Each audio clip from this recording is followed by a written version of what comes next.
Good morning. Buongiorno. Good afternoon for our guests overseas. My name is Marc Bibeau, President and CEO of the OEC Group here in North America, and also participate on CIFA and FIATA as past President and VP of FIATA in Geneva. It's great to see you all this morning. It's great to be here this morning, and thank you for being patient. We had a few technical difficulties, but we'll work through that. My great friend Michael should be with us very soon as the moderator, and we'll move forward. So can I have the first screen, please? Next screen. The impact on COVID-19 to North America trade. I've been asked today to take a few minutes just to discuss the supply chain, how COVID hit us all to a level that no one could ever imagine, and how that impeded on the supply chain. Overnight, we had governments shut down all essential businesses and facilities shutting down coast to coast, from DCs to production lines to retails, to restaurants, etc. Everything comes to a halt.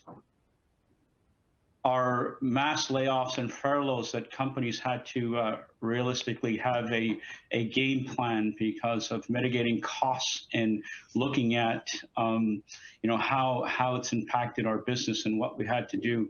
Again, never seen to this magnitude for business leaders around the world to have to deal with it.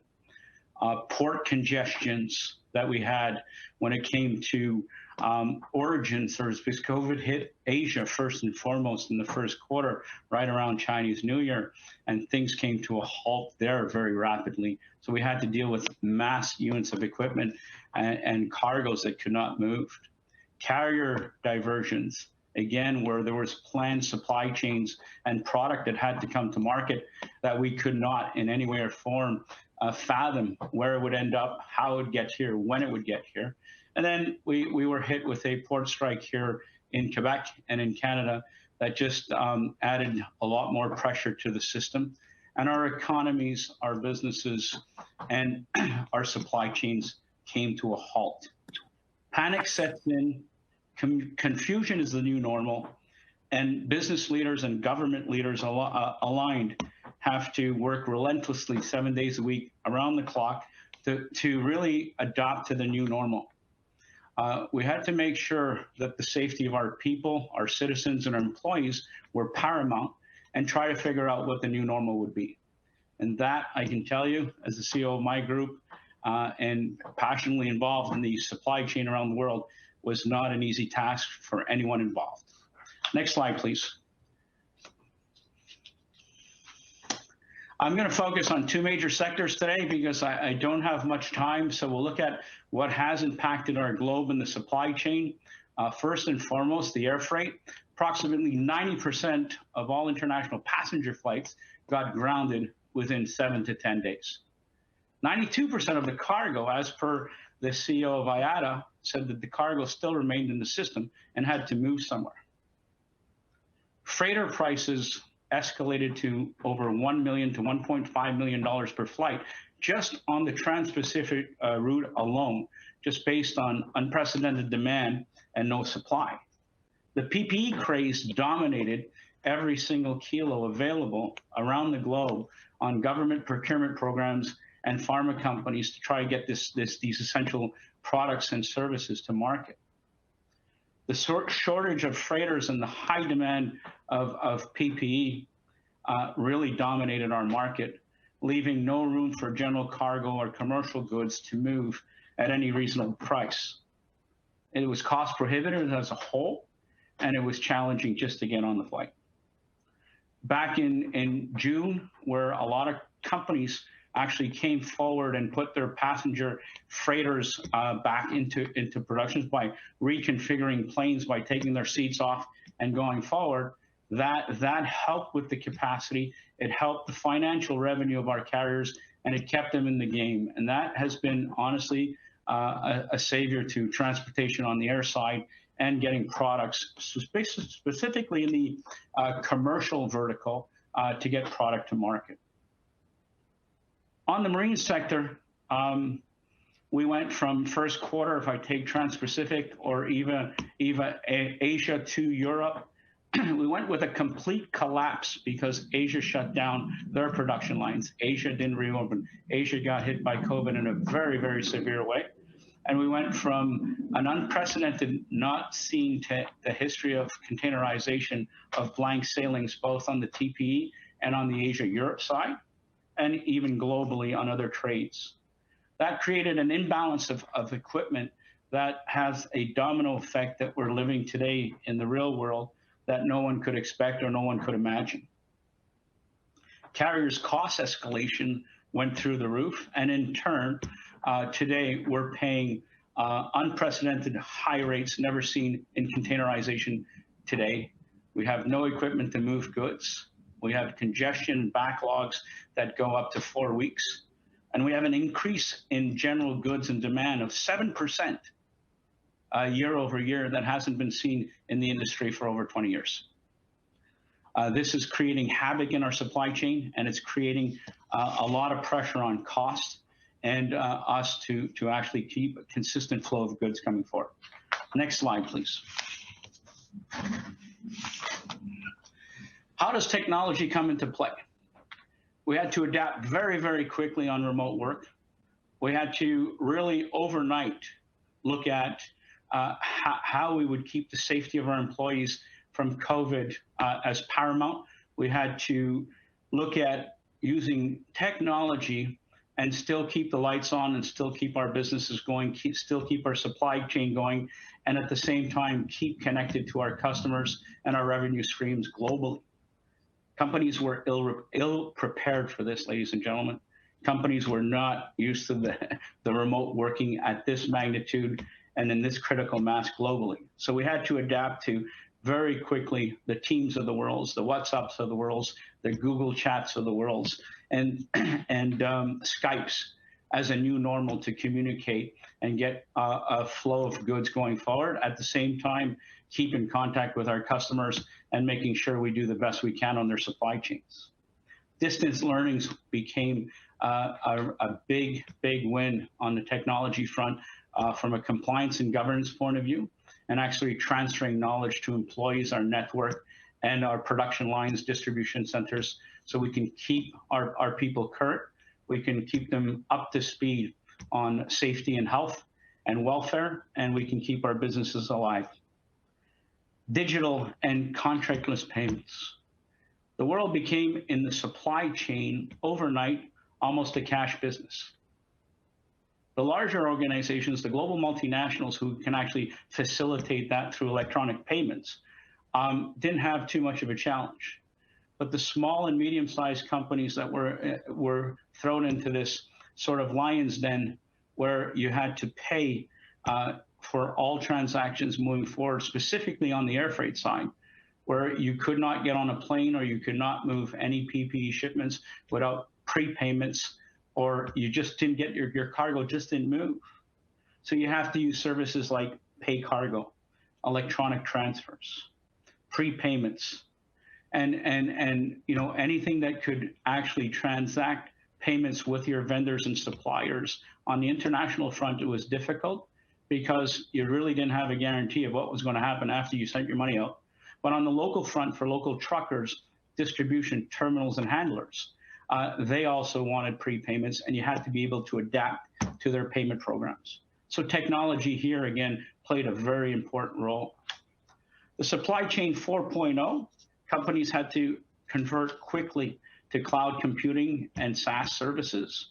Big data became very important. The Internet of Things and blockchain, which we've been hearing about for many years, came more into play and became important. But AI fast-tracked its way to the front of the line as far as we're concerned, and what we see on our boards and what we see in our network, as far as maintaining resilience to the supply chain, management systems, and actually better managing process and flow of goods.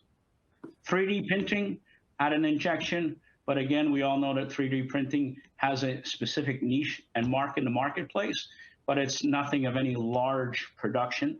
But it did help on spare parts in the automotive industries. It helped on prototypes and samples, and it helped on keeping the business going when it came to future buys. Robotics and drones, again, and on the DC and distribution side, robotics is really playing a very big role on producing productivity gains when it comes to transload operations, when it comes to fast tracking product, when it comes to labor challenges. And drones, I'll talk about a little later on how that's coming into our marketplace. Next screen, please. How is AI going to help us in the future? I mean, AI is not new to a lot of us. It's not something that our industry has really adapted quickly. But I can tell you from what on the committees that I sit on and the boards that I work on, AI is becoming front and center on everything we do. It helps us on the distribution center. It helps us on speed to market. It helps us on our pick and deliveries. It minimizes our labor costs. It continues to work 24 hours a day without lunch breaks, without dinner breaks, and without any complaints. And it adds critical time savings and cost savings in the fulfillment and e-com operations. What terminals and port operators and airline handlers and carriers alone are bringing AI into on a very fast track is really to manage capacity. It's to actually have predictability on supply chain, that where they need their capacity, where they need their labor, when it's going to be there, and actually having really a predictable business model that's going to increase productivity, reduce costs, and increase profitability. On some of the port operations, which Michael is involved in, and a few other of my friends around the world, it's improved the human efficiency and safety. It's eliminated time-consuming manual work. It has a reduction in inventory and overhead. Faster terminal evacuation. We all know that that's a big, big challenge globally. It increases throughputs, higher picks per hour. It increases traffic capacity. And with real-time data on every container, intermodal allocations to trains, trucks, and going forward is much more effectively managed. On the RPA, it provides visibility from carriers to the supply chain and 3PLs, and it gets goods faster to market. Next page, please. Just a quick snapshot from McKinsey. We picked this up through a seminar that we attended on how quickly the share of customer interactions are going digital. Won't spend too much time on this. It's in my presentation, and you can go through it. But you can see very, very clearly of the pie chart of June 20 of the percentage of what we have. We compare it to 17, 18, and 19. And this is the future. McKinsey says that it's increased interaction and digital transactions by 4 years. And I'm of the opinion that this is only going to grow. And a lot of our business is going to be conducted this way moving forward. Next slide, please. So 2 to 5 year snapshot. We don't have a crystal ball, but we do see things moving very, very fast with AI, digitalization in our industry. And you know, our industry has always been known to being too old and too slow. But I can tell you that in the last 12 to 24 months, the billions of dollars that are being invested in digitalization in the carriers and the forwarders and the NVOCCs and the international freight community hasn't been seen in the last 20 years. I think if we look at it from a modern impact point of view, digital platforms of cost of transportation, door-to-door services, with all-inclusive capacity management and what's available and when can it move is going to become paramount. The global logistics on the visibility side, industry has been lacking for 20 years, a single platform that has connectivity and conduits that we can get all aspects of business going forward under one community.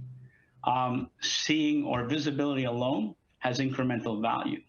Understanding where your product is from conception to the end mile or cradle to grave is really what the industry is starving for.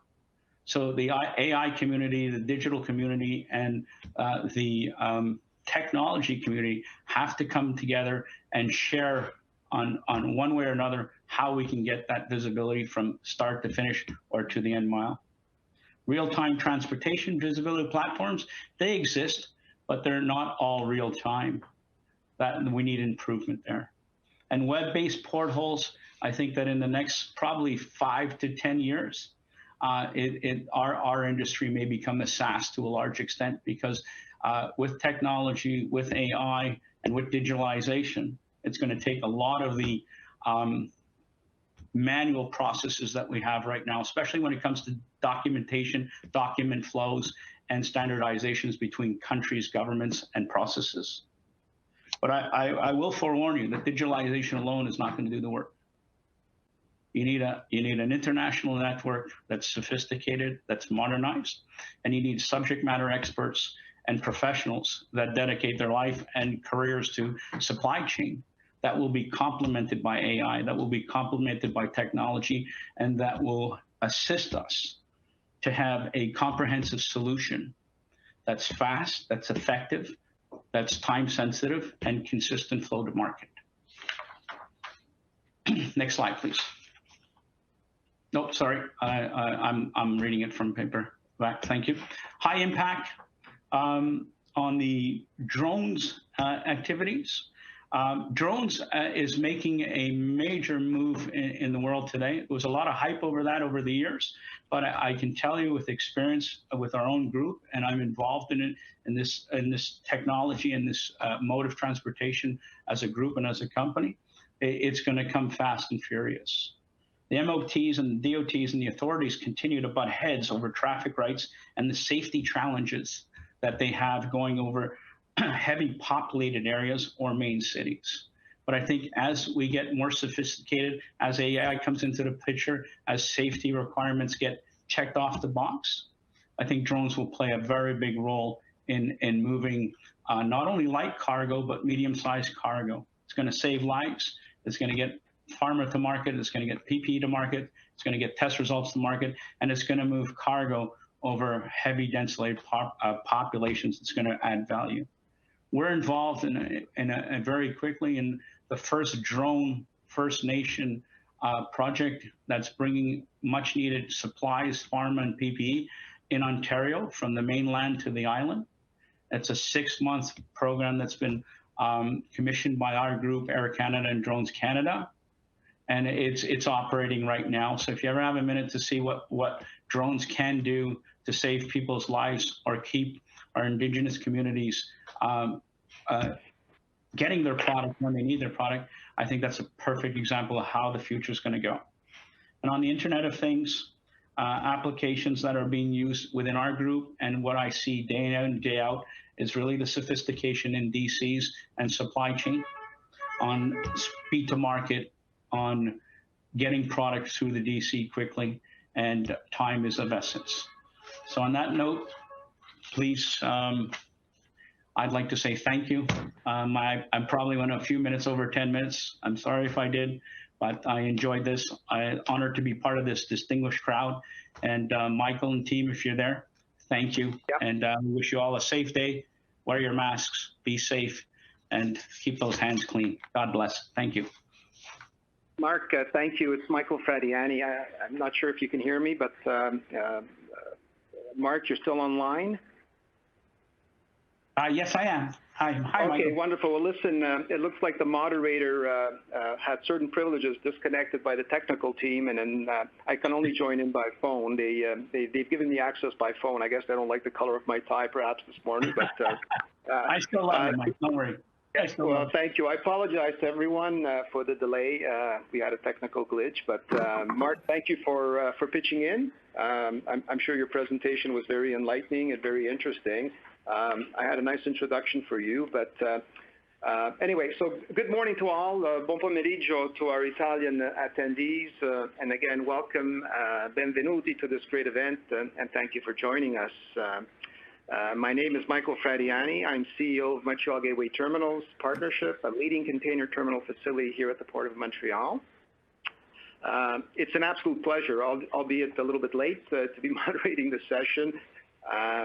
First and foremost, I would like to also sincerely thank the distinguished panel of speakers for their presentations and the time they've dedicated to prepare for this forum. We've had several practice sessions, and so thank you for your time, dear speakers. I'd also like to extend our thanks to the Italian Chamber of Commerce in Canada for this opportunity, specifically for those of us who are in the transportation and logistics field to share our insights. I think it's a wonderful platform and certainly very exciting times, and I'm sure Marc shared some of those interesting comments about our industry. We have 6 presentations, and the plan is to take some time at the end of the presentations for Q&A. So please submit your questions as we go through the presentation. Now let's jump right into the program. We've listened to Marc, but let me say that Marc Bibeau is one of Canada's foremost logisticians, and Marc founded the OEC Group back in 1984, and is currently president and CEO. The OEC Group is one of the 2 federally appointed service providers for personal protection equipment for Canada. So we're very indebted to Marc for doing everything he can to make sure the supplies of medical supplies and other materials are sent to the front lines.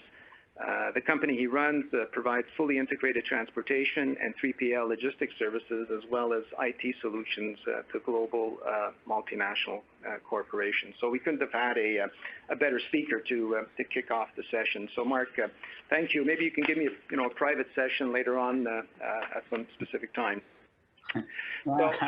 Thank you, Michael. So on to our next speaker. Thank you. On to our next speaker.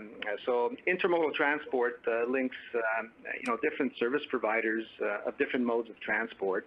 It comprises really a complicated chain of activities, as you know. Intermodal freight plays a primary role for the supply chain. They are the connection point between the various transport nodes and the nodal points where the freight is handled, stored, and transferred between the different modes to the final customer. Without a doubt, technology will be a significant driver to achieve the next level of excellence and certainly boost productivity. So our next speaker is Andrea Bardi, General Manager, Institute for Transport and Logistics. Andrea has vast knowledge in research, consulting, and training on supply chain innovations and regional development policies. Andrea, the floor is yours to share your thoughts on technological innovations in the intermodal freight transport. Go ahead. Thank you. Good morning. Good afternoon, everyone. Hi, Michael. You're welcome. At last, I'm very happy and proud to have the opportunity to give my presentation. If you can show my presentation, thank you very much. So the point is, as Michael introduced, the technological innovation in intermodal freight transport, starting from the experience of our region. I'm from Bologna and represent a regional institute, the Institute for Transport and Logistics of the Emilia-Romagna region. Next slide, please. For those of you that are not aware about the policy of the European Union in terms of transport and logistics, this is the TEN-T network, the Trans-European Transport Network, promoted by the European Union, that, as you can see, include a variety of different corridor along all the country, the European country, and some main nodes, intermodal nodes and intermodal platform that deal with modal shift. As you can see in the picture in the slide, there are different corridors that are, and the core network and the core network and the core node are included in the slide that you see. Next slide, please. I'm from Emilia-Romagna region, as I say. Then in this slide you can see that Emilia-Romagna region is connected with three of the European corridor. The green line is the Mediterranean corridor. The pink line is the Scandinavian Mediterranean corridor, and the last one that connects Bologna and also the Port of Ravenna is the blue one, that is the Baltic Adriatic corridor. Next slide, please. As I said, I represent this initiative is a sort of collaborative initiative that, as introduced by Michael, is a regional initiative that tries to promote collaborative activity from a variety of intermodal platforms located in our region.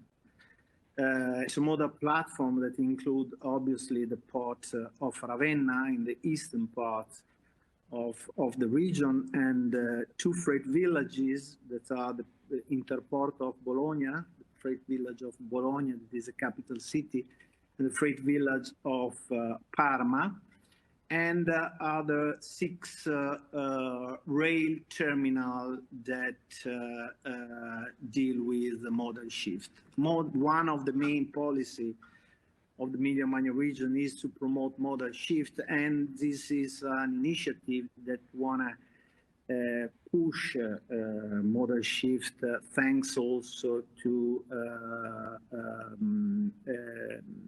this a variety of action, collaborative action that include, as you can see in the slide, internationalization, that is one of the field in which we are working on, and vocational training, obviously, that is a common problem for all the network of our region, because the lack of competencies is a barrier in development of the modal shift. And obviously technology. This is we are quite young. The ERIC, that is the acronym of the network, is Emilia-Romagna Intermodal Cluster, were created was created in 2018, so 2 years ago. So it's quite young. We started, as I said, with internationalization and vocational training, and we actually are active in develop a new collaborative initiative in technology and try to push and promote opportunity into the ERIC Emilia-Romagna Intermodal Cluster related to disruptive technology and improvement of the technology capability of our network.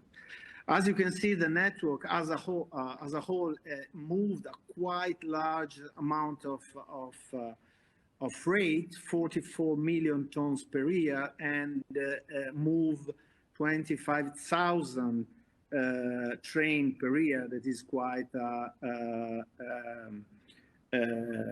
big number in terms of obviously freight imported and exported, and also moved along along Italy.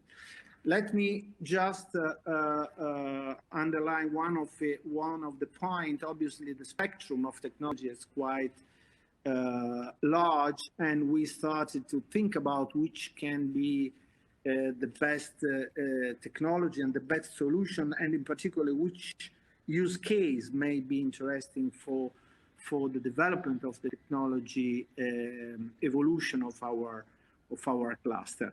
Let me say that the state of the art in our viewpoint is that there is a sort of polarization among different subsectors in logistics, transport and logistics chain. There are subsectors very oriented to technology innovation that include e-commerce, last mile, B2C, and cold chain, for example. Next slide, please. Sorry. And on the other hand, there are very, let me say, less oriented or adverse to some extent portion of the spectrum of logistics and transport. And one of the less oriented to technology innovation seems to us, according to our perspective, intermodal freight transport. This is something that we want to push in our clusters, so this improvement and technology evolution of the network. Obviously, the point is to promote collaborative initiatives. This is something that we wanna sustain in the near future. Next slide, please. As I say, the spectrum is quite large. The application areas are quite a lot, from starting from big data, Internet of Things, artificial intelligence, automation, and physical internet. Next slide, please. What we are looking for on respect of ERIC field of interest include some specific applications can be safety, security, and custom procedures. That is a topic, quite relevant topic. All the facility and asset management related activity. The terminal manager, the application for the better terminal management in terms of efficiency and effectiveness, and supply, intermodal supply chain management. That is obviously one of the main points. Next slide. This slide, thank you. It's okay. This is a variety of use case we are looking for to take inspiration and to get to have a clear picture about the concrete and real opportunity that technology can provide to our cluster member. And as you can see, we have a variety of use case. I just in a couple of minutes show you what we are looking for. Next slide, please. And yeah, an initiative that is quite probably familiar for most of you that are from Port of Rotterdam for cargo track, for a series of a variety of initiatives that include cargo tracker, so the technology for real-time information and the tracking, trace and track about the tracking in the terminal. The second point is the secure container release, so the possibility and the handling and releasing container with thanks to the use of blockchain technology. The third point we are looking for is vessel arrival prediction. So the possibility, thanks to artificial intelligence, to predict vessel arrival times with a good impact and positive impact in terms of efficiency of a terminal level, but also for all the supply chain, upward supply chain. Next slide, please. The second use case we are looking for is the use case that will be presented by the Port of Trieste, and I don't want to go in deep of this use case that will be treated by Ivano di Santo by the Port of Trieste. That is, the basic idea is to try to introduce a customs corridor between the Port of Trieste and a dry terminal that is not so far away from the Port of Trieste. Next slide, please. Another interesting point, as you have seen, we have a lot of interest in the field of rail transport, and one of the issues is the rail maintenance. We have an interesting use case that deal with the possibility to, thanks to camera, to track and collect images from train, to be able to, thanks to artificial intelligence, to see missing parts or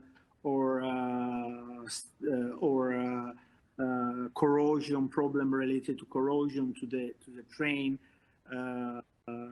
for the wagons, and that's all. Thanks to artificial intelligence, this can obviously offer the opportunity to introduce more capability in terms of predictive maintenance. And at last slide, please. And at last one of the examples that could be interesting also for the Port of Ravenna in our viewpoint, that is a canal port with a very huge number of independent private terminal. The possibility to introduce a sort of technology to automatize the shunting vehicle, because as you know, probably the problem of shunting wagons along the terminal into the port is a very time-consuming and inefficient activity. So the idea is to introduce an automatic shunted vehicle that in this example there is a pilot in Germany managed by Bibeau, but there are also solutions that are going to be implemented in Milan, in Italy, northern Italy. So we are taking the opportunity to implement also this solution for better efficiencies in the shunting process, thanks to automated shunting vehicle. So this is next slide. This is just my for example that are inspiring our initiative.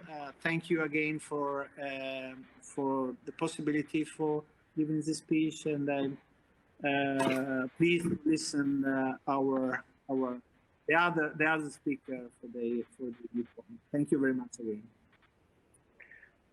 Thank you very much, Andrea. A very interesting presentation. I think we can all agree that whether it's more intelligently predicting vessel arrivals, or the railways managing their maintenance programs, or the intermodal systems, the optimization, and in case of terminal operations, the availability of labor. I think the use of artificial intelligence will be quite good over the next quite good to improve all of these areas over the next little while. So thank you for your presentations. We have some questions that we'll see if we have a little bit of time towards the end, and so please, Andrea, stay on, and we may have a question later on. I was also able to get the Chamber of Commerce to extend our presentation for about 10 extra minutes. So we can move on now to the next speaker, and hopefully we have enough time again to entertain some questions towards the end of the presentations. So our next speakers are two individuals, Burkhard Sommer and Annie Veillet. They both with PwC. As you know, the COVID-19 pandemic has created really a cloud of uncertainty over 2020 and beyond that has made planning for just about anything very difficult. And that's probably a huge understatement. How do you even begin planning your company's shipping activities when the future is so unclear? What ocean freight market trends should you be aware of? I think they're all questions that people in the logistics industry are working around these days. Our next speaker is Burkhard Sommer. Burkhard is a shipping and logistics expert and is deputy head of the Maritime Competence Center at PwC. Burkhard, in the last 2 decades, has supported some of the largest players in shipping. He is a regular speaker at business schools and industry conferences regarding shipping issues and trends. Burkhard will share with us key takeaways from the just released 12th edition of the PwC Annual Shipping Survey. I think the ink is still wet on this. I believe it was published today. Burkhard will be followed by Annie. Annie is a partner, Annie Day is a partner at the PwC and leads the National Intelligent Automation practice and brings over 15 years of experience in the planning and execution of complex analytics, artificial intelligence, and automation solutions. More specifically, she focuses on responsible AI, leveraging AI techniques to automate, and robot process automation. Annie will comment on a case use going from abstract to concrete, really a genuine example. So I'll pass it on to Burkhard and Annie. Thank you, Michael, for the introduction, and I hope everyone can understand me well, considering the problems we had in the beginning. So if not, please shake your head. If yes, please nod. It would help just to make sure that everyone, that's great. Thank you, Annie. So, Michael, thank you for the introduction. And as you already said, we presented our 12th shipping study this morning in Germany, meaning it's hot from the press. And it is the 12th survey in a row. So we are able to compare our data over nearly a decade now and to analyze developments, etc. The study was conducted in an anonymous survey between 95 CEOs of the European and German shipping companies and been conducted between June and August this year. And of course, COVID-19 and the effects of COVID-19 are one major issue or one focus of our survey. And if we can start the presentation, you will recognize, just waiting for the presentation, yeah. Next slide. And as well, next slide, please. I think it's everyone of us noticed that it was quite difficult, especially in the first wave of the corona infection, to manage business. And that's exactly what the CEOs reported to us, especially by changing crews and in all the handling around crew changes, COVID-19 tests, etc. Most of the shipping companies were affected. 77% directly had problems by exchanging the crews.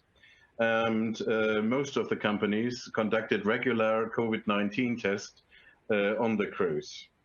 In certain cases, specific members of crews had to get to quarantine, and in nearly 14%, the whole ship had to go under quarantine.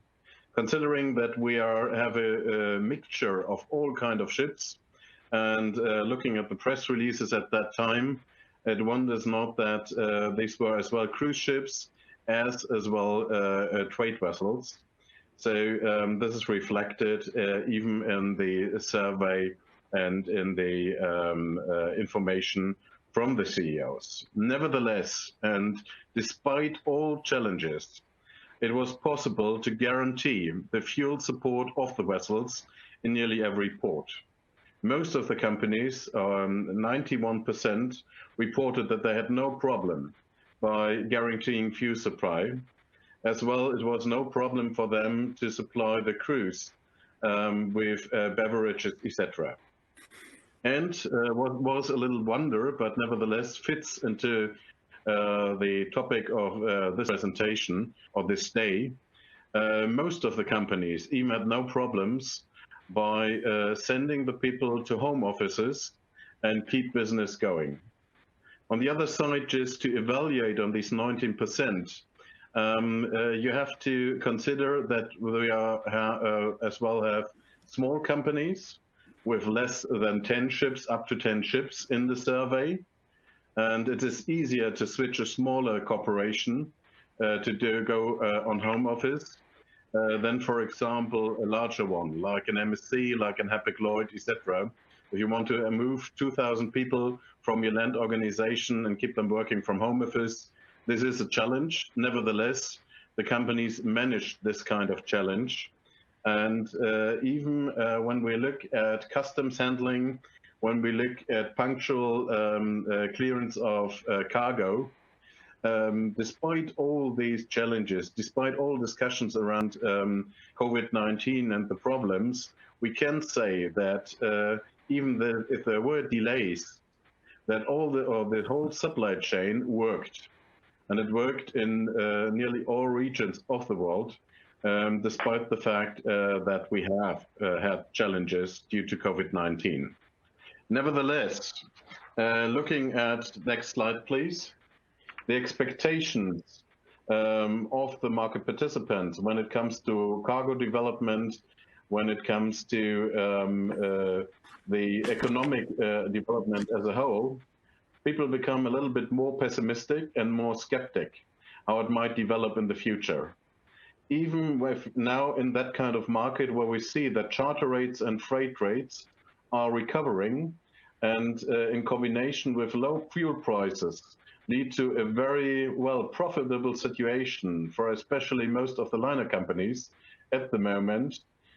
In general, the market becomes more insecure what the following years might bring, or even the following 12 months, considering that we are now facing a second wave of COVID-19, and it is not absolutely clear when there will be some kind of antidote so that we are able to go back to some kind of normal.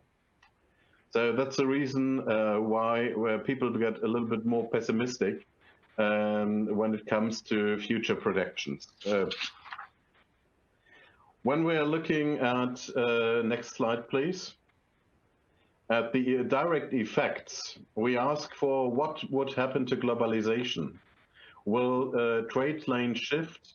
Will there be cargo shifts? Will regional transport become more important?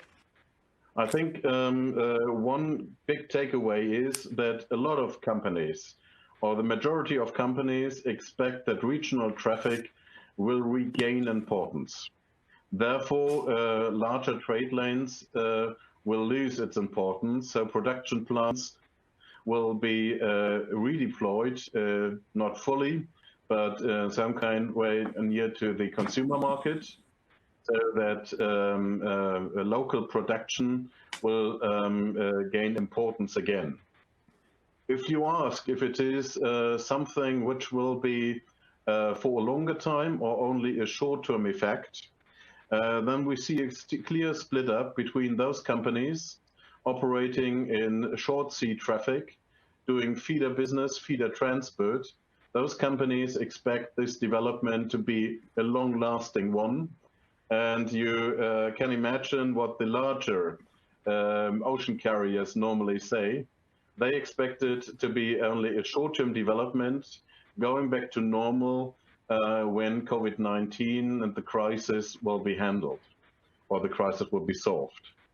Nevertheless, we ask as well, will there be a shift in trade lanes from the US, from China, more to the short sea traffic?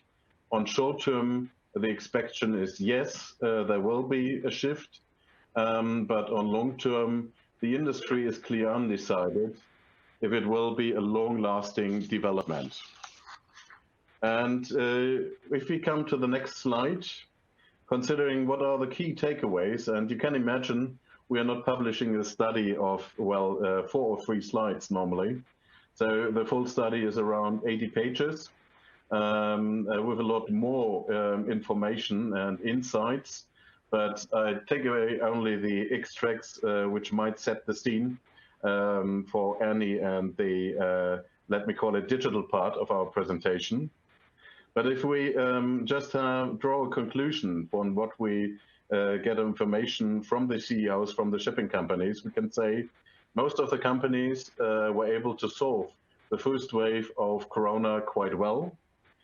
Even if they were able to shift operations to the home offices, nevertheless, digitization is a big issue for most of the shipping companies.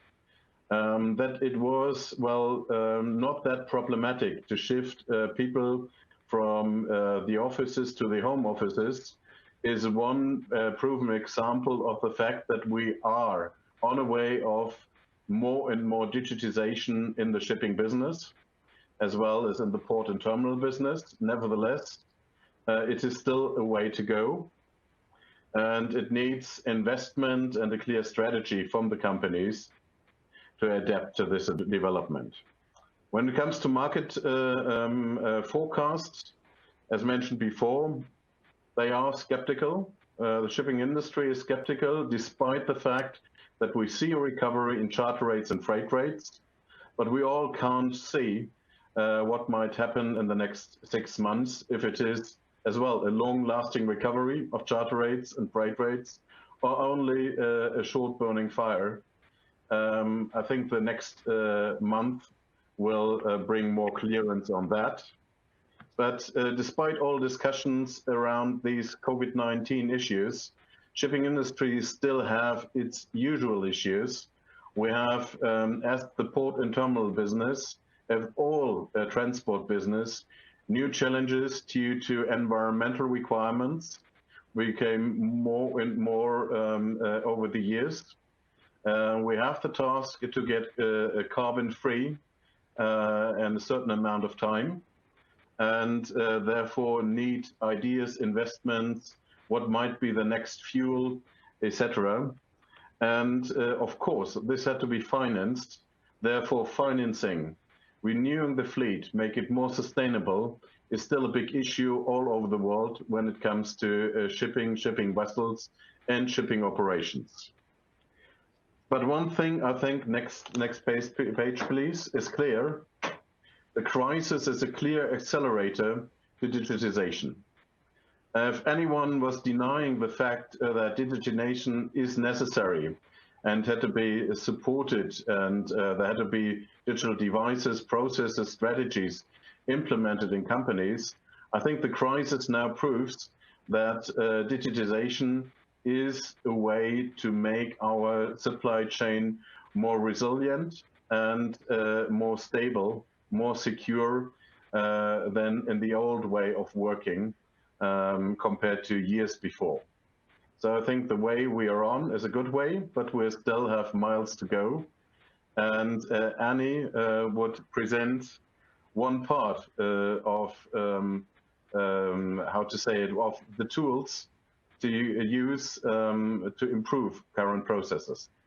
Yeah, thank you. So yeah, just to bring to life, because we've heard a lot, starting from Marc, like the different technologies that organizations are using to improve their digital savviness and incorporate these technologies to really find some efficiencies in their operations. As Ricard just mentioned, right, we've seen definitely an acceleration. And although I won't be showing you today a live client example, it is a prototype that was built, and I think will bring to life, you know, again, how you can use these types of technologies in your ports. The one that we're looking at is for what we consider a digital twin technology. So it's really replicating with data what a yard would look like. The one we have in the demo here, it would be a rail yard, but I think you can interpret and see how it would be as relevant in a yard within ports. So we can now kick off the video, if you don't mind.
This again brings your yard to life through data, And you can really, some of the early efficiencies that we've seen is a decrease in waste. So instead of having movement of all of these elements within your yard in an inefficient manner, you have more information to make productive decisions. So increasing the capacity definitely increases the service level agreement that you may have with your clients and decreases your costs. So again, just wanted to give you a little tidbit. We've been using clearly other technologies like machine vision, being able to inspect in a much faster and more precise manner, things like that. But you can hopefully get from this example some ideas on how to incorporate the technologies AI within the ports to make them more efficient. Thank you. I think, Michael, you're taking back the lead on the transition. Yes. Thank you, Annie. Thank you, Burkhard. I think, Burkhard, we can certainly agree, most of us on this panel, and probably many of the attendees, that there's probably certainly no other industry that we can think of that is more global than international shipping and logistics. So over and above, dealing with the normal challenges that most industries have to deal with, those who are international shipping also have to deal with geopolitical risks that are often, in fact, most of the time, completely out of their control. They need to deal with tsunamis and earthquakes and dislocation of equipment and a whole bunch of other issues. So I think I'm not surprised to see in your final slide that you mentioned that close to, well, over 91% or close to 91% of CEOs that were surveyed feel that digitization is absolutely necessary. I'm not at all surprised to see that high level of support for innovation. Annie, just a quick question for you, if I may. I think we have a few more minutes in this specific panel. I'm intrigued by the work that you do, and I'm sure many others are as well on this call or in this webinar. Annie, in terms of the new technologies, and there's so much of it going out there. There's so much of it out there, and we hear of new technologies almost daily, and we probably accept that over the next decade or so, the innovations will dwarf whatever's been done over the last 10 years. But what in this area, what do you consider like in AI is overhyped and what may be underplayed? Can you just I think there's some questions, but can you maybe just reply to that? Yeah, sure. So basically, where I think there might be some overhype. Sorry, my coffee just came in. Thank you. So I think there might be some overhype in thinking about AI as like a very independent machine that's going to make all the decision for your organization, is going to really replace humans on the ground, making the efficiencies on its own. What I am seeing, though, and I think we're underutilizing, is the combination of human with the machine in the loop, providing a lot more data and background to make the decisions. A lot of humans think because they've been doing this for 25 years, they kind of know what's going to be the most efficient pattern. But I challenge everybody to get that data and that analytics behind them and see where they might have had some blind spots and really still find some efficiencies. As I mentioned, right now we're already seeing improvements at about 15%, and these are still early stage digital twins that I would consider, where we're providing data to the teams, but we're not even, I think, maximizing the potential of recommendations on how to improve, right? So this is just the human getting more visibility into their yards. So that's where I think there's still so much to tap in there. Wonderful. Thank you, Annie. Very, very interesting. Okay, well, thank you again, Burkhard and Annie, and on to our next presenter, our next speaker. So like many industries, ports are currently facing many efficiency challenges. When surveyed, I would think most terminal operators and port authorities believe that streamlining both terminal and yard operations are the key issues to be tackled. I'm in the terminal operating business, and we know that inefficiencies here can have a knock-on effect. So although there's no necessarily one-size-fits-all solution to overcome some of the challenges, there is, virtually full agreement amongst port constituencies globally that technology will play a pivotal role in the transformation process from conventional ports to what now has been coined as the next, smart ports. We have scheduled Daniele Rossi to speak to us about some of the innovative initiatives he and his team have undertaken to make the Port of Ravenna even more competitive. Unfortunately, this morning he was yanked away by an urgent meeting, but we have the pleasure of having with us Alberto Squazzina, who will do the presentation. And Alberto, thank you very much for pinch hitting in the last minute. It's greatly appreciated. So over to you. Yeah, thank you. Good morning and good afternoon to everyone. I would like to give you a short presentation on the Port of Ravenna and what we are doing with regard with AI and some ICT solutions that we have in place. So if we can start with my presentation. Yes, first of all, I guess that many of the attendees, especially from Canadian side, maybe are not very familiar with the Port of Ravenna, so I just give a couple of brief information on it. We see it in next slide. That shows that it is a canal port, as my friend Andrea told you before.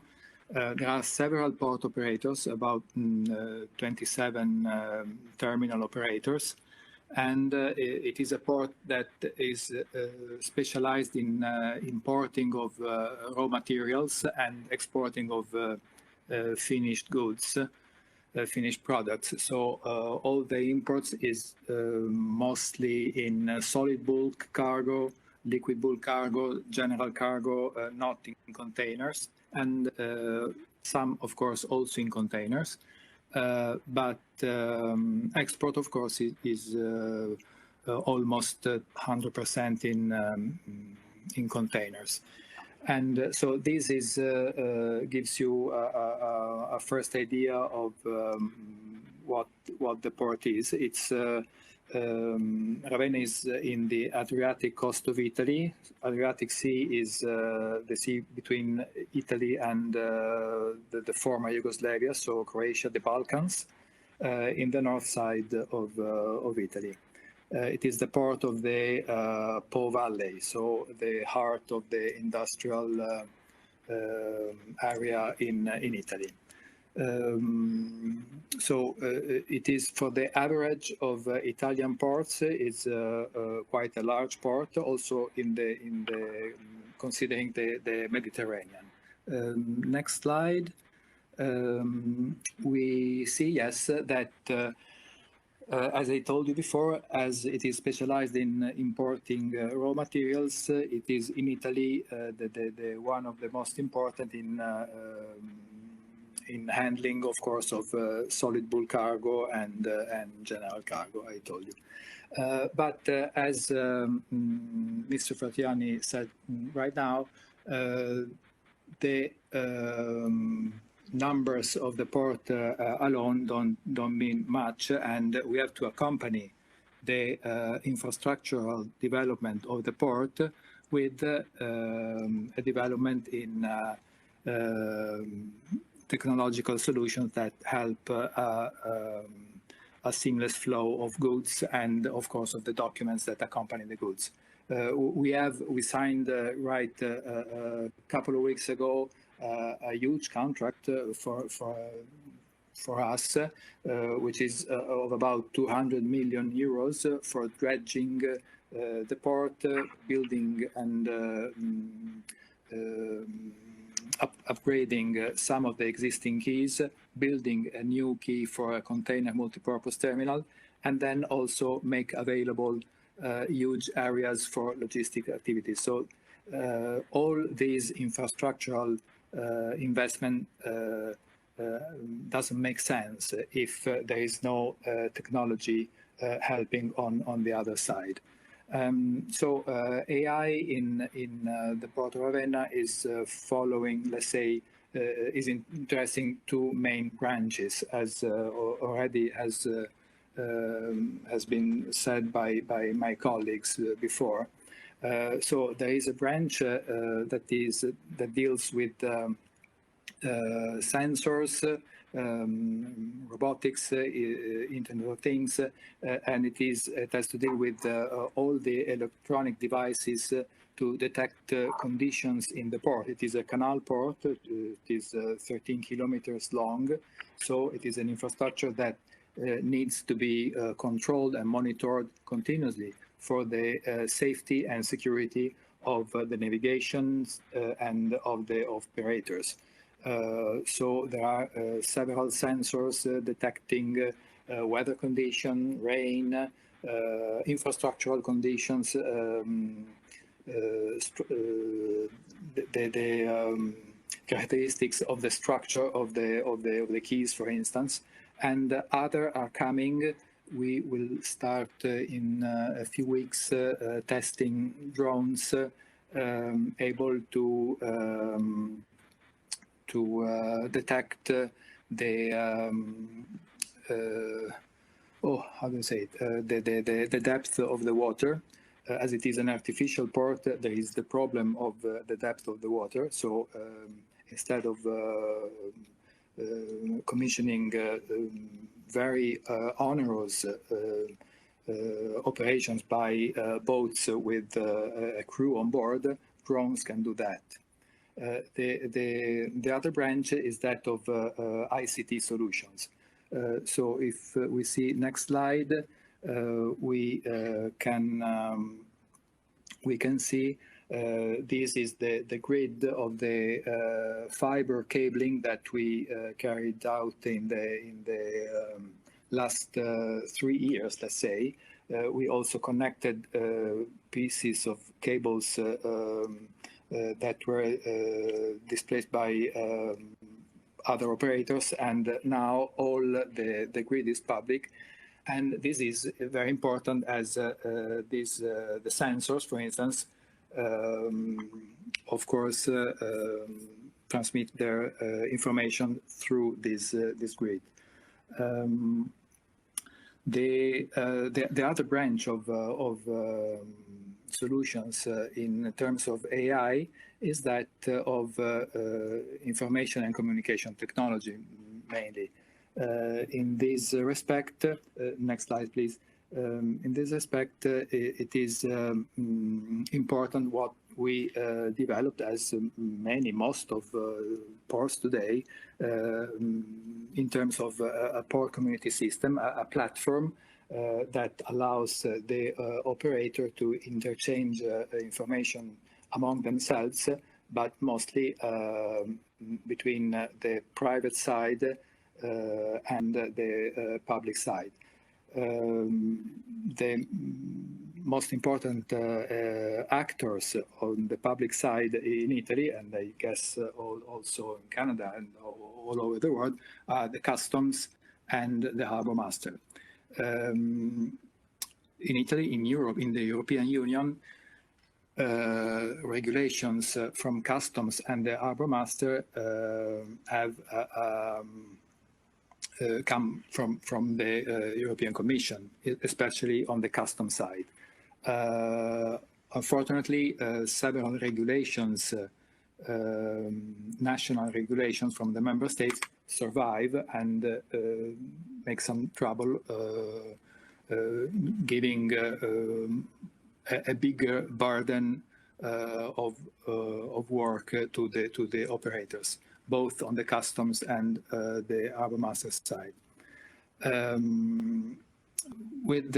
But customs in Italy are an agency that has worked and is working hard on the field of innovation, of ICT innovation.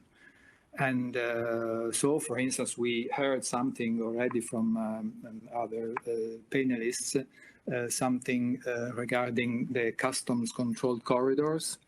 And we have tested one with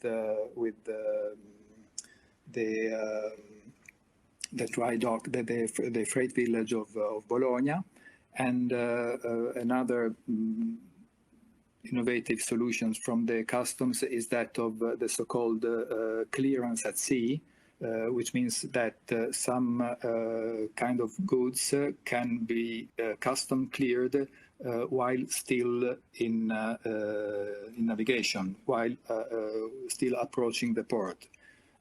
In this field, the Port of Ravenna was, well, the pattern of, because the goods have to be on a ship that has to be controlled and monitored by the harbor master. The pattern of this monitoring system that is accepted and carried out by the harbor master and agreed with the customs was proposed by the Port of Ravenna, and it was first at the beginning used only for cargo in containers, and last week it started also for bulk cargo. Of course, this allows that, for instance, if the vessel can unload goods when custom offices are closed, because in Italy customs and harbor master are not open 24 hours a day, 7 days a week. If this is the case, the goods are already customs cleared and so can be unloaded and dispatched right away.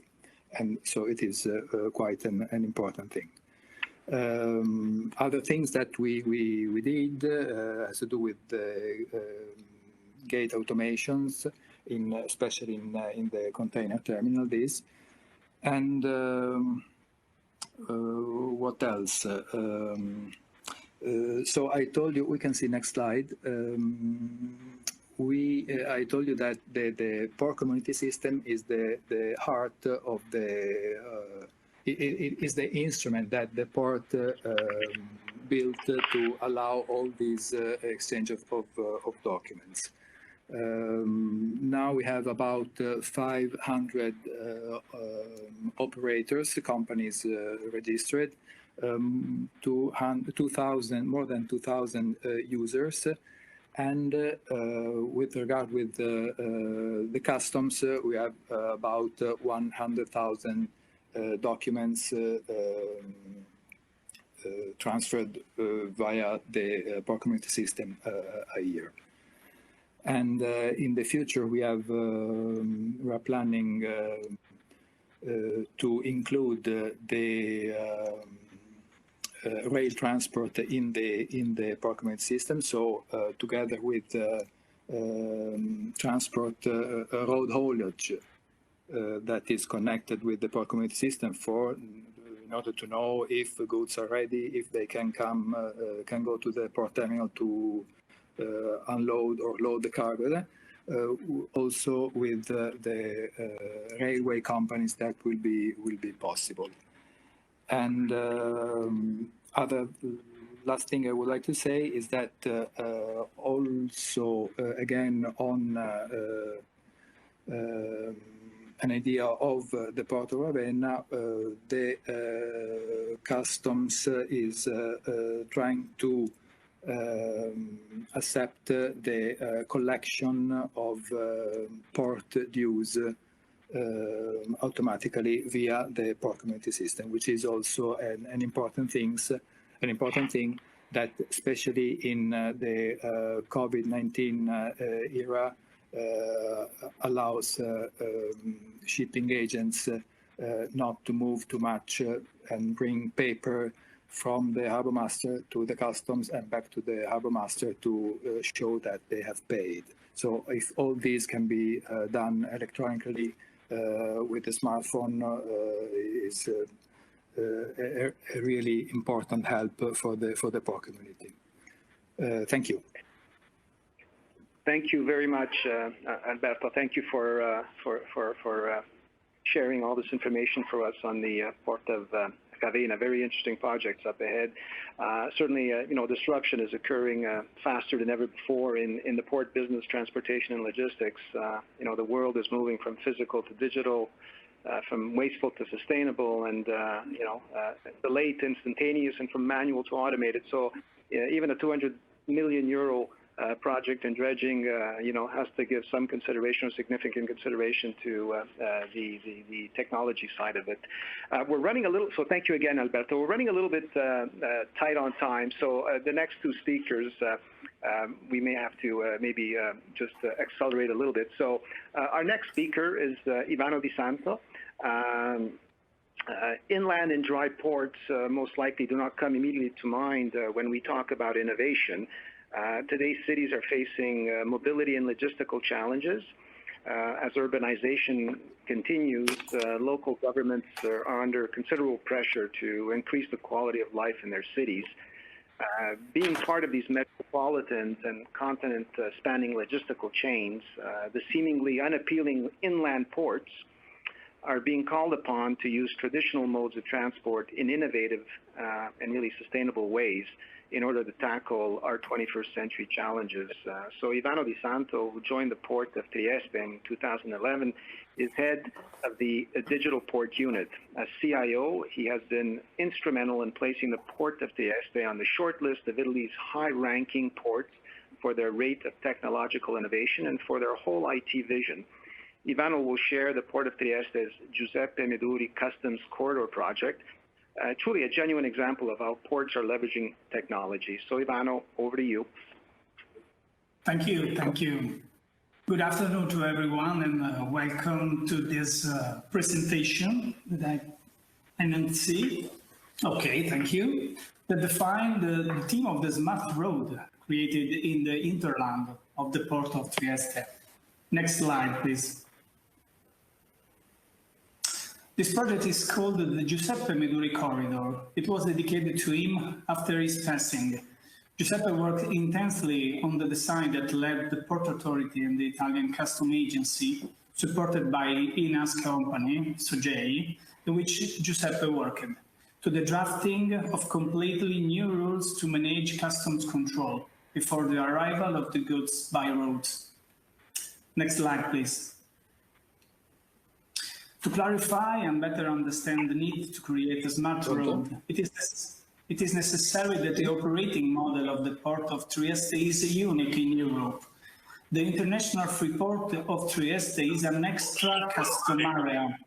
This generates the presence of two distinct custom borders, one maritime in the sea, as in all ports in the world, and another in the road and rail gates, where any goods that cross them leave the European custom territory. Compared to a traditional gates, the amount of control to be performed is much greater. Next slide, please. We felt the need to create a model for which it was possible to anticipate control outside the port area by pushing ourselves into an area that we can control, such as the Trieste Port in Veillet. This area is 24 kilometers away from the highway and can be traveled in an average time that varies between 30 and 40 minutes. Considering that the port receives an average of 2,000 trucks per day, it is necessary to speed up entry operation as much as possible from the point of view of security, therefore access control, from a custom point of view, that exit from the community custom territory, and the control of a series of authorizations related to the international transport linking non-EU countries with Trieste. Bear in mind that this project currently concerns road transport, and that this represents over 50% of the trucks arriving in port. Next slide, please.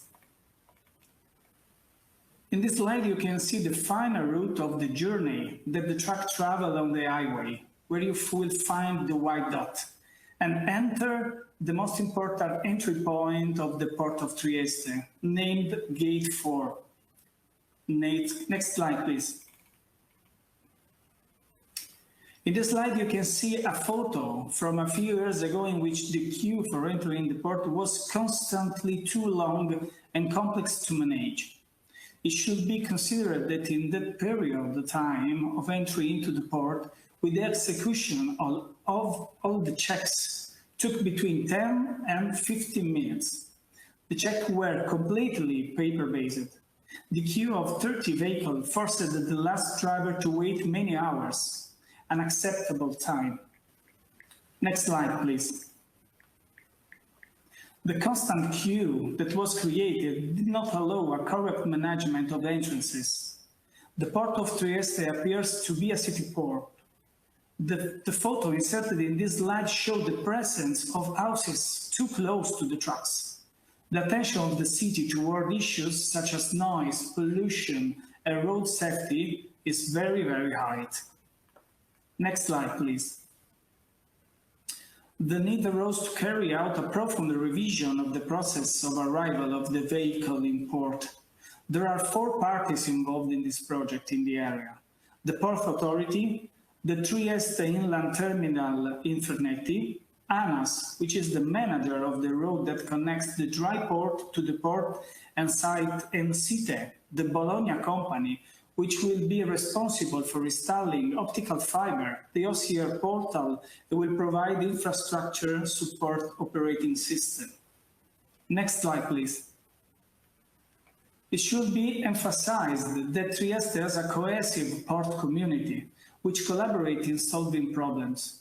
Both private operator, shipping agents, terminals, freight forwarder, trucking company, but also public operator, including customs, have all contributed to creating the positive condition for carrying out the activity.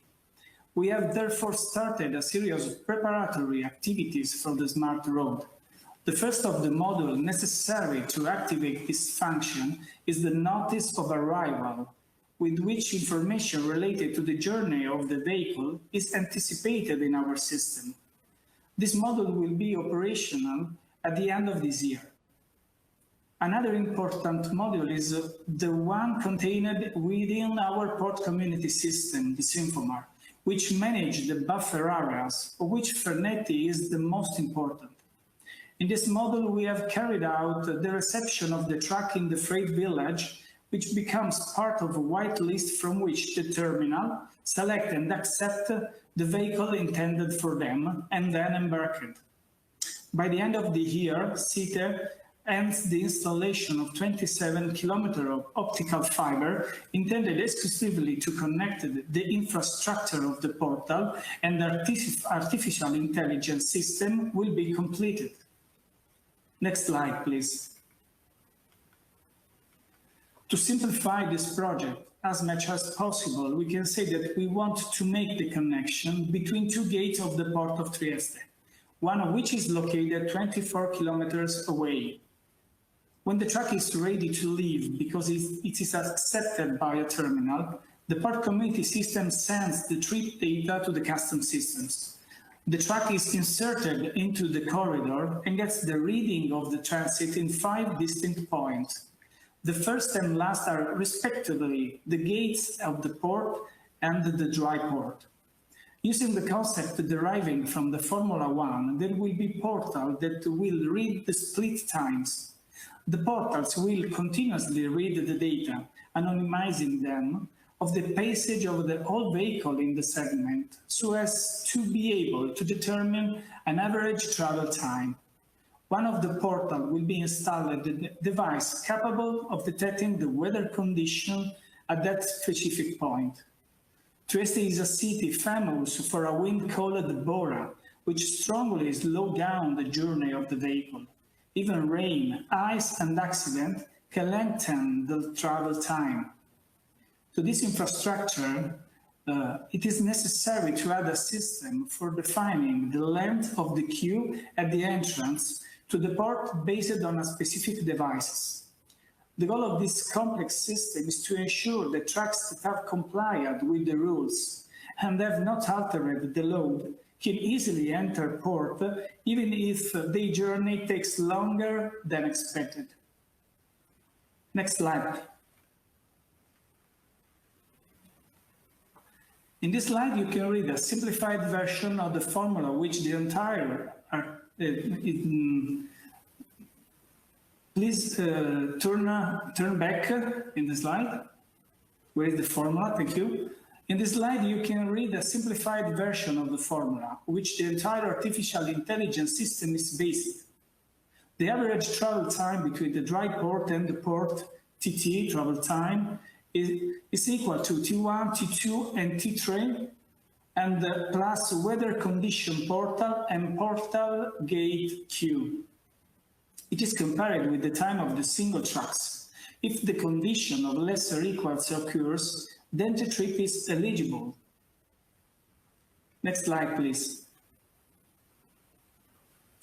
To conclude this illustration, when the vehicle ends its journey and has carried out all customs operation in the dry port, it arrives at the port gate. The customs systems receive the average travel time and the travel time of the individual truck. The port community system decides if the time used is suitable and exchange information by receiving a green light from the customs systems that authorize the vehicle to go to immediate boarding, or through a red light that will cause the trip to be interrupted and start the necessary control. Next slide, please. The project is under construction and will be launched next year in 2021. Thank you for taking your time. Ivano, thank you very much.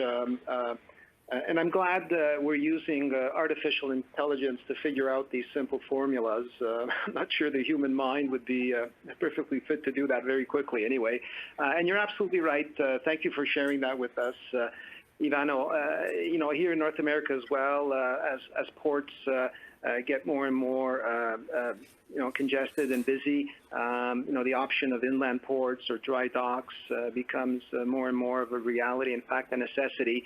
And certainly developing these smart roads or smart rails to service these inland destinations becomes critical in the decision-making process.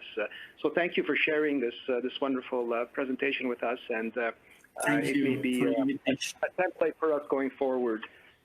Thank you again. So our last presentation, last but not least, really consists of 3 speakers. And in the interest of time, I will be very brief in introducing them. They all 3 have extraordinary professional with very distinguished backgrounds, but I'll keep it extremely brief. I believe their bios can be found on the forum webpage. So the speakers are Serge Auclair, who's Vice President Strategy, Human Resources and Digitization at the Montreal Port Authority. Mathieu Charbonneau, who's General Manager, Cargo M, which is Montreal's transportation cluster. We have David Lederhendler, who is Director of IVADO Labs, a Quebec-wide collaborative institute in the field of digital intelligence dedicated to transforming new scientific discoveries into concrete applications and benefits for all of society. The Port of Montreal mobilized its entire partner ecosystem to implement an AI-driven solution. Let me just pass it on to Serge, Mathieu, and David. I've just been told that we have about 10 minutes before we get, they pull the plug on us. So, I apologize for the shortness of time, but please, over to you.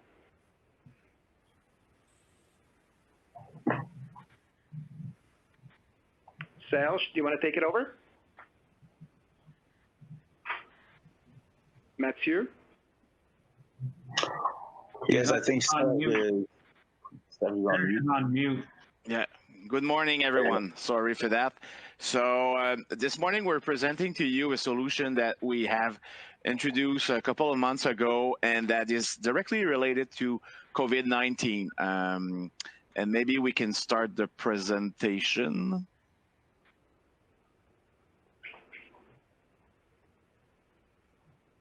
There we go, next page. So if we look at the situation in March, just prior to the pandemic in Quebec, Port of Montreal had been highly involved in AI solution and working with partners to develop AI-driven solution, like we have a truck portal where we're predicting waiting times at the gate. So we had for years worked with partners at developing a digital maturity and readiness for these types of solution. And we had worked with partners, either Scale AI or IVADO, that knew us well, and that knowledge was a key to moving extremely fast to implement new solutions. So Port of Montreal is obviously a port of entry for PPE. And I don't have to tell you that this was a key issue. In March and April of this year, there was a huge shortage of these PPE. So the community, the port community, started to reflect on what we could do to help and assist in this humanitarian crisis. And one of the things we noticed is that there was one port, the Port of Veillet, who had reflected on how to fast track the PPE and make sure that the dwell time would be reduced to its lowest level and to move out basically the PPE out of the port. So this is where this project started. So we reach out to partners, either operators, Cargo M, to make sure that we would reach the community, and obviously IVADO that knew us well, and Scale AI, which was obviously of a great assistance in financing the project. Next page.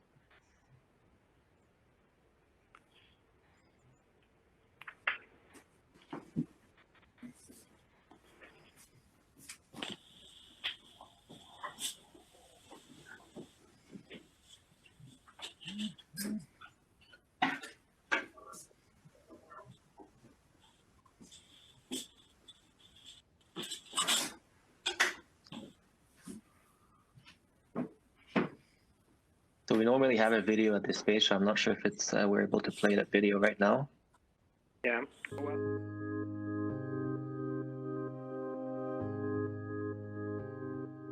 Innovation is at the core of Port's long-term strategic plan and vision. We aim to become nothing short of North America's smart port. To achieve this, we are placing data and emerging technologies at the heart of our business processes. L'administration du port de Montréal a su tirer bénéfice de sa maturité numérique rapidement en réponse à la crise du COVID-19, de sorte à trouver une solution pour assister les premiers répondants sur la ligne de front du combat de la pandémie et du virus. We are implementing an AI solution that identifies containers with critical medical cargo even before the vessel arrives at port. Essentiellement, le projet consiste à identifier à travers les documents d'expédition des milliers de conteneurs qui convergent vers le port de Montréal les marchandises de première nécessité qu'on a besoin pour combattre le virus et de s'assurer que l'ensemble de la chaîne logistique est mis au courant de la présence de ces marchandises et de la disponibilité afin de s'assurer de sa distribution le plus rapidement possible.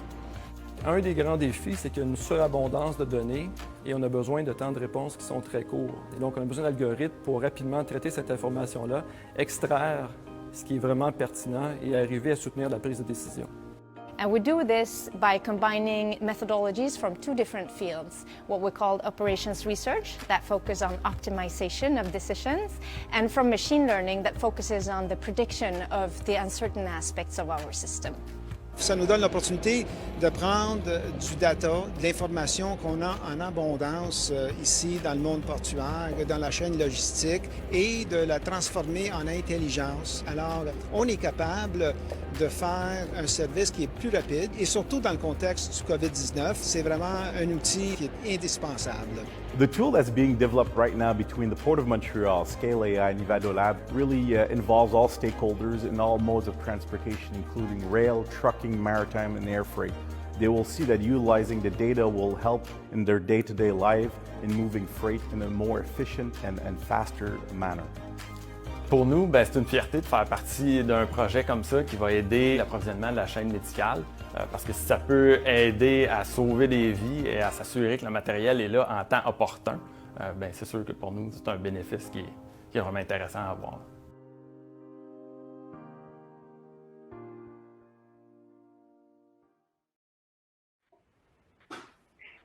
Thank you very much, Serge. So again, my name is Mathieu Charbonneau. I'm with Cargo Montreal.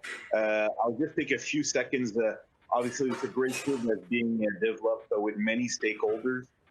We have had the chance already to have been awarded 2 prizes from Jalon Montréal and l'AQTR, l'Association Québécoise Transport et des Routes, towards that tool. And one of the main I think, key success to this collaboration is having a cluster like Cargo Montreal, a bit like Andrea Bardi in Italy. It's really a neutral table where all the stakeholders can come and work and share data.